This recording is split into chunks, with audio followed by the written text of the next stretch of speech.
Queridos, a paz do Senhor Jesus Cristo. Hoje, nesse vídeo aqui, eu quero trazer um tema que muitos cristãos têm dúvida. E muitos crentes também estão receosos, que chegam a pensar que talvez tenham cometido este pecado, que é chamado pecado que não tem perdão, o pecado imperdoável, que é a blasfêmia contra o Espírito Santo. Hoje, nesse vídeo, eu vou esclarecer para você o que significa a blasfêmia contra o Espírito Santo à luz da nossa Bíblia Sagrada. Mas antes de prosseguirmos com esse vídeo, eu gostaria de pedir para você que ainda não é um inscrito neste canal Cristão em Questão, que você já se inscreva agora, clique no nome que aparece aqui embaixo de inscrever-se, ative o sininho das notificações e opções todas, e deixa também o seu like nesse vídeo. Não se esqueça de deixar o gostei se você realmente gostar do nosso conteúdo. Compartilha também os nossos vídeos com outras pessoas que amam a palavra de Deus e seja abençoado por meio desse vídeo. O texto base, fundamento, que eu gostaria de usar para a gravação desse vídeo é o texto de Mateus, Evangelho segundo escreveu Mateus, capítulo de número 12, versículos de número 31 e 32. Assim diz a palavra do Senhor. Portanto, eu vos digo, todo o pecado e blasfêmia se perdoará aos homens, mas a blasfêmia contra o Espírito Santo não será perdoada aos homens. E se qualquer disser alguma palavra contra o Filho do homem, ser-lhe-á perdoado. Mas se alguém falar contra o Espírito Santo, não lhe será perdoado, nem neste século e nem no vindouro. Antes de tudo, nós precisamos entender o texto. O próprio texto do versículo 22 vai nos fazer entender o que é o pecado de blasfêmia contra o Espírito Santo, o pecado imperdoável do qual Jesus está falando. Vejamos que no versículo 21, a Bíblia diz que Jesus Cristo ele vai curar um homem endemoniado que era cego e que também era mudo. E Jesus o curou e este endemoniado passou a ver e também a falar. Porque este homem endemoniado do versículo 22 do capítulo 12 de Mateus, ele não enxergava e nem falava. E provavelmente este mal era ocasionado pelo próprio demônio que estava dentro dele, operando na vida dele. E Jesus o curou, o libertou, o curou plenamente deste mal e ele passou a enxergar e a falar. E havia também uma multidão em volta de Jesus, e toda aquela grande multidão, a Bíblia diz no versículo 23, que ela se maravilhou diante de tamanho milagre que Jesus havia operado. E a multidão começou a dizer, não é este o filho de Davi? O título Filho de Davi dizia e declarava que Jesus era o Messias, o enviado, o ungido que o povo de Israel, os judeus, aguardavam e esperavam. Era um título bastante honroso, essas pessoas estavam reconhecendo que Cristo era o Messias aguardado. Mas também no meio desta grande multidão havia um grupo religioso chamado e denominado os fariseus. Os fariseus, quando viram essa grande multidão conclamando que Jesus era o Messias, o filho de Davi, eles ficaram tomados de inveja, porque eles viram a multidão aceitando a messiandade de Cristo, de Jesus. No versículo 24, eles vão dizer que Jesus ele expulsou aquele demônio e curou este homem pelo poder de Beelzebul. Eles estavam dizendo assim que o poder que estava operando sobre Cristo tinha a sua origem no diabo. E Jesus, para refutar esse argumento falacioso dos fariseus, ele vai dizer que um reino dividido, uma casa dividida, ela não subsiste. E se Satanás expulsa Satanás, logo o seu reino será destruído. Jesus ele deixa bem claro que Satanás não trabalha contra o seu próprio reino. E no versículo 27, Jesus também ele vai dizer que os próprios filhos dos fariseus, seus discípulos, aqueles que eram seus seguidores, que também praticavam a prática do exorcismo, de expulsar demônios, eles operavam esta obra de libertação por meio do poder de Deus e nunca foram acusados pelos fariseus de expulsar esses demônios pelo poder de Satanás. E Jesus também operava a mesma cura com o mesmo poder que os discípulos dos fariseus também operavam, o poder que vinha de Deus. E Jesus diz que os seus discípulos, os seus filhos, seriam seus próprios juízes contra eles nessa situação. Portanto, Jesus ele afirma que a origem, a fonte do seu poder é Deus, a mesma fonte de poder que estava operando, a mesma fonte de poder que estava operando na vida dos discípulos dos fariseus, que expulsavam demônios pelo poder de Deus. Então Jesus ele refuta esse argumento mentiroso que veio de um coração tomado de inveja dos fariseus, devido à multidão aceitar Jesus como Messias. Os fariseus eles sempre resistiram a Cristo. Começaram resistindo às suas palavras. A Bíblia diz que eles ouviam de mau grado a palavra de Cristo. Resistiam aos sinais que Cristo operava, as curas, as libertações.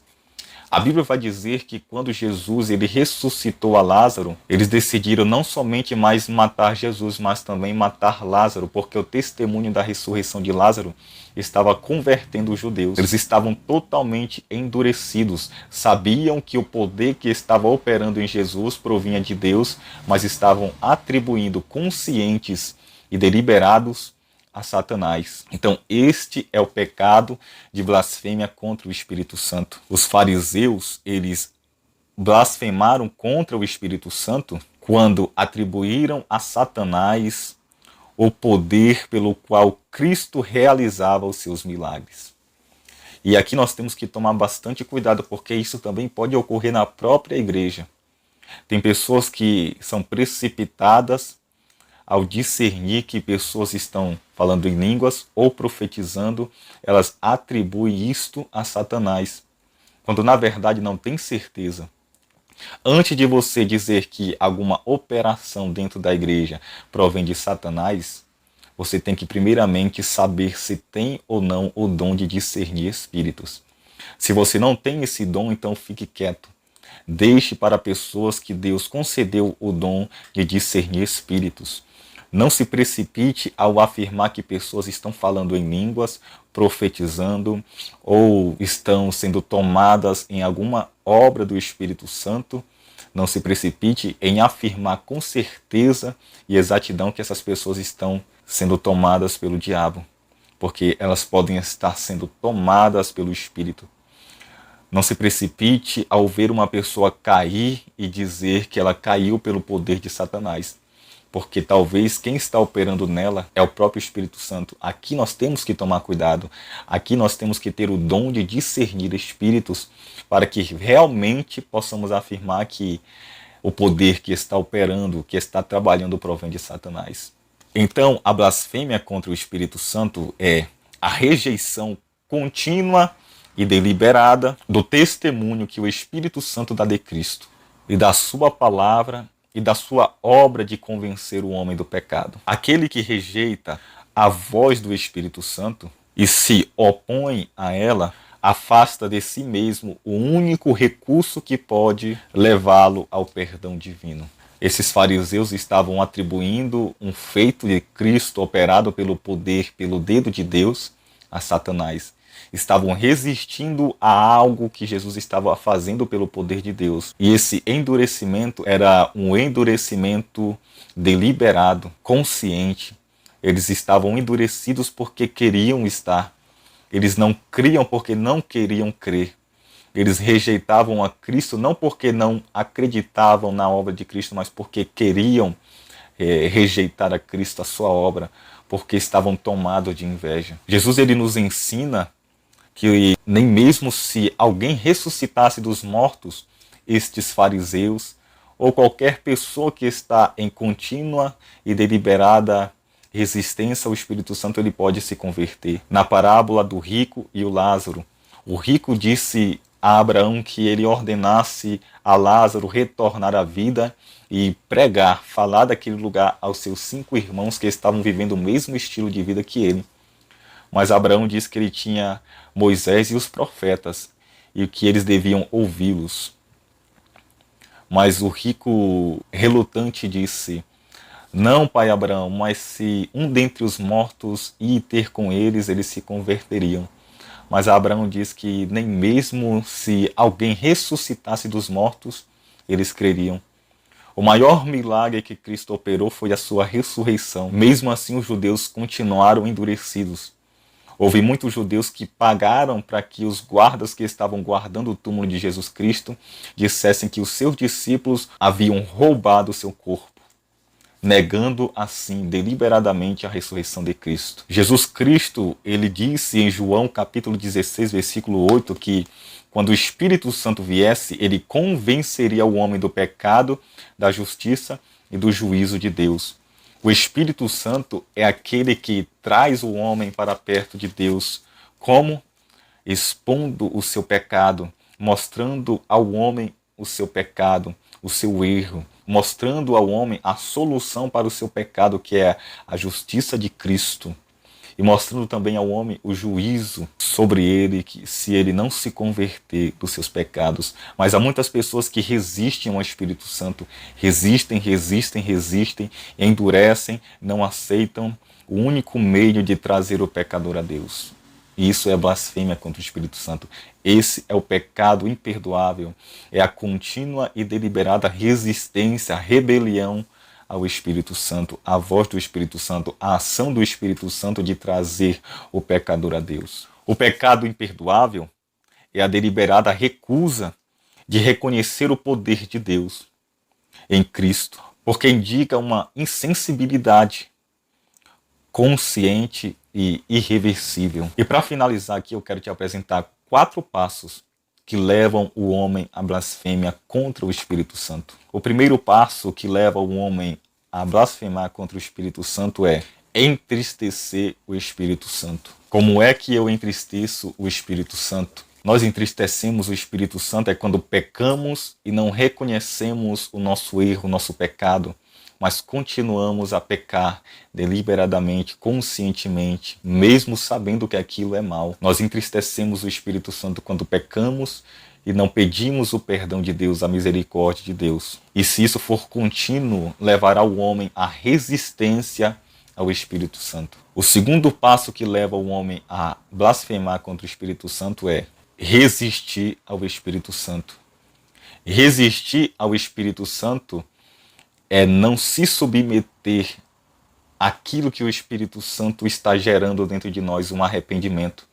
Tem pessoas que não se curvam ao arrependimento que o Espírito Santo está gerando nele devido a um pecado que foi cometido, mas ele resiste, continua resistindo.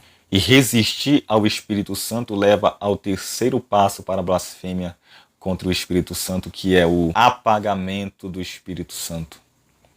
Apagar o Espírito Santo dentro de nós é deixar de se submeter à sua influência. É continuar na prática do pecado de uma maneira tal que o Espírito Santo vai se apagando aos poucos.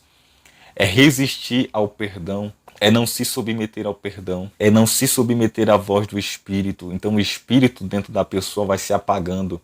A chama do Espírito vai se apagando pouco a pouco devido à resistência contínua. Ele resiste ao Espírito Santo, o entristecendo-o por causa do seu pecado. E passa a viver como se aquilo que ele está fazendo não ofende mais a Deus, não ofende mais a santidade de Deus e vive sem pedir perdão.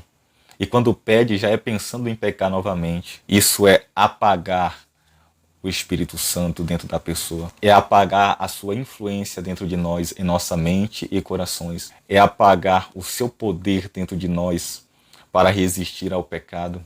É apagar o seu poder dentro de nós em renovar a nossa mente. É apagar o seu poder dentro de nós de criar uma nova criatura. E apagar o Espírito Santo dentro de nós leva ao quarto passo da blasfêmia contra o Espírito Santo, que é o endurecimento do coração. O endurecimento do coração leva uma pessoa a ter uma mente réproba, uma mente pervertida, uma mente má, uma mente que chega a chamar aquilo que é mal de bom e aquilo que é bom de mal.